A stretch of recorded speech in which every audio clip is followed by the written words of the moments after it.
What's going on, y'all? Machiavelli Mills TV. So look, y'all. My boy Errol Spence got destroyed tonight. Right? He got beat, handed. He got manhandled from pillar to post. Right? For sure. But you got people saying that Derrick James is to blame for this loss. I saw Antonio picked Terrence to win by knockout, but he said, "How you got the trainer of the year and you have no backup plan, no plan B for what Terrence Crawford does?" And let me just say this, right? I don't care what the game plan was going to be. Errol is not fast enough to really get to Terrence Crawford and beat up on him the way he beats up on other opponents. The speed is always going to be a problem, right? And Errol, my dog, that's my boy. I'm rocking with him till the wheels fall off. When the wheels fall off, we ride. I'm roll still walking with that dude, just like I rock with Deontay Wilder. But Terrence Crawford is just he has his number, right? He has his number. So I don't think there's anything that Derrick probably could have taught him to do or to do better or game plan for that was going to change the outcome of the fight. I really don't. And Derrick James was trainer of the year because he had his guys was beating other guys, right? He had an undisputed champion in Jamel Charlo, and Errol Spence was a unified champion with 3 of the belts. You know what I mean? So I think Derrick can teach great things. I just think that Errol is never going to be able to get to Terrence Crawford the way he got to other opponents. And that's my dog, and I'm admitting that. I don't see him being able to, even if they have another fight, he can look a little better for sure. He can look better in certain areas. But I just think the speed is going to be the difference. Errol would be too slow to get to him the way he would get to other opponents. You know what I mean? And I think Terrence counter punching is beautiful. And at one punch pop, it will hurt Errol because Errol is not quick enough to get in and get out.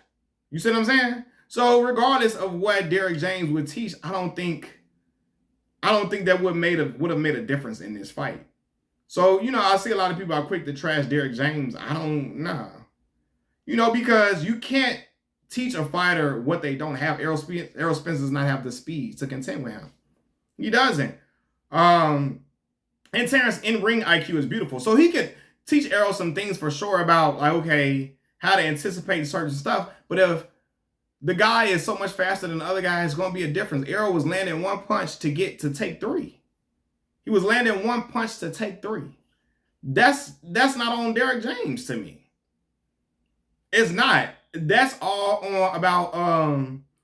really all about just the greatness of Terrence Crawford. Being real with you. That's all about the greatness of Terrence Crawford. So it's a reason why I'm not and this wasn't because Derrick James didn't have a certain plan B or whatever, nothing like that. Bro, I'm telling y'all, I see it. I've been watching boxing for a long time.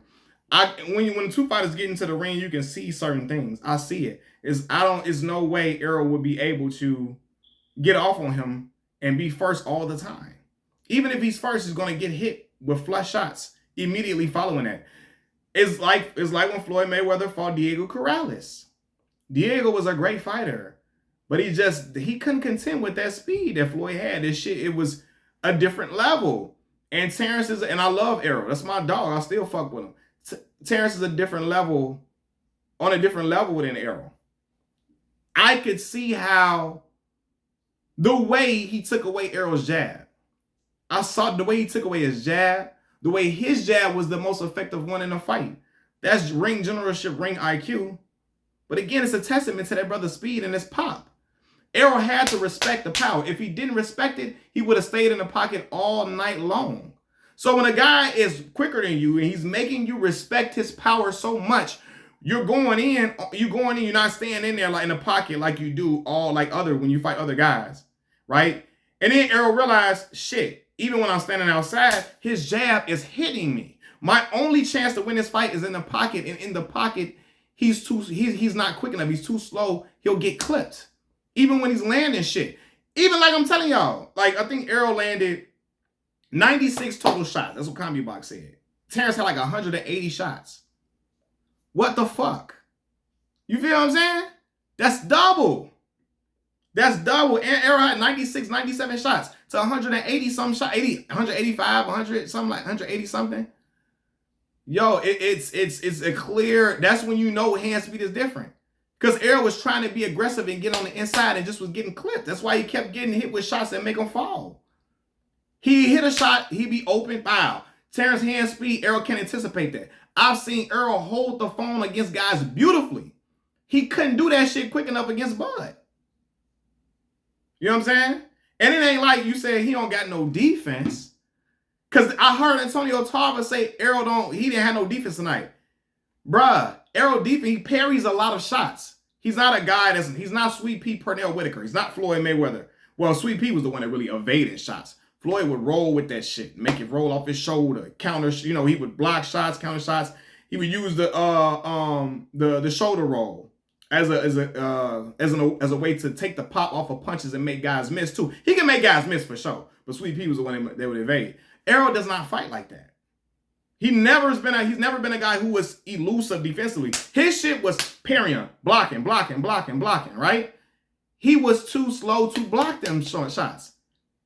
He was trying. I seen him block a few. I saw Errol block a few, but the shit was zipping in fast to where he really couldn't see it coming to catch it. That's the problem. That's not on Derrick James. I'm sorry to tell y'all that, man. And I fuck with Errol. You feel me? That's my dog. I'm still fucking with the dude. I'm watching every fight he got. But that wasn't on Derrick James. Derrick James teaches him how to block shots. All his fighters know how to put the hands right back up when you throw a shot. Errol just could not anticipate his punches enough to block them and hold the phone quick enough. You see what I'm saying? He wasn't quick enough to do that. Errol was too slow to get his shit off. He couldn't get his shit off effectively against Terrence. And again, it was to the point where I think what I was finna say, Terrence looked stronger than Errol. For real. And he looked stronger, I feel like, because when Errol got in there, he was tagging him. Errol started to get, that affected Errol to the point where he couldn't be as strong as he usually is because he's getting hit with hard-ass shots. You feel me? To land his shit, he threw some shit at Bud. He hit some shit with Bud, but Bud was able to take it because he knew Errol was not going to be able to get 4, 5, 6 off on him. Because he could get his shit off in flurries. And flurries, man, that was a one-sided beating. And there was nothing I think that Derrick James could have told Errol any differently. That was going to be what it was going to be. It's just that Terrence Crawford got his number. It's like, again, when James Toney was to fight Roy Jones, he was going to lose every time. Evander Holyfield was going to fight Mike Tyson, he was going to lose. Diego Corrales was going to fight Floyd Mayweather, he going to lose every single time. But really, that fight, that speed, I'm telling y'all, watch Floyd versus Diego Corrales. Shit was nowhere near close. Floyd versus Arturo Gatti. Shit was nowhere near close. I don't think, because some people say it looked like Arturo, and that's because Errol getting hit with some shit. I don't know if Arturo landed 30 punches in that fight. Errol landed 96, and I saw some shitty, I'm not just saying this because I'm an Errol Spence fan. I saw some shit he hit Bud with early in the rounds, even later in the rounds. He hit Bud with some stuff. It just wasn't effective because it wasn't enough to make Bud respect his power because Bud knew he was too slow. I remember when Arturo fought Floyd, Arturo couldn't land shit to get Floyd to even stop in his tracks, to even stumble in his tracks. You feel what I'm saying? To even think about anything. So I don't think Arturo is the right comparison. I think it's really Diego Corrales. And again, man, Errol didn't land a lot of shit. 96 shots, not a lot. It's not, but it was more than Arturo. I promise Arturo landed probably about 30-some shots. But yeah, man, I think he'll always just beat Errol just because he's just not fast enough, man. Speed matters. Speed kills in the sport of boxing. It kills. If a dude is too slow, it ain't shit he could do. Only way to neutralize that is if you're a Deontay Wilder type punching power. And Errol's a guy who needs accumulation. You can't accumulate against a guy that's quicker than you. That get shit. You get 1, he get 3 off. The accumulation not gonna get to him because he knows it's only so long you can sit in there and you can't sit in there and trade with him. His hand speed too vicious. It's too quick, and his shit is It's not like pity pat punch. His shit coming hard and strong. He can zip that bitch in with velocity. Now that's what I didn't anticipate about Bud. That shit snapping in there. So it's not Derrick James' fault, man. It's just Errol is just too slow for Terrence Bud Crawford. I'm out. Peace.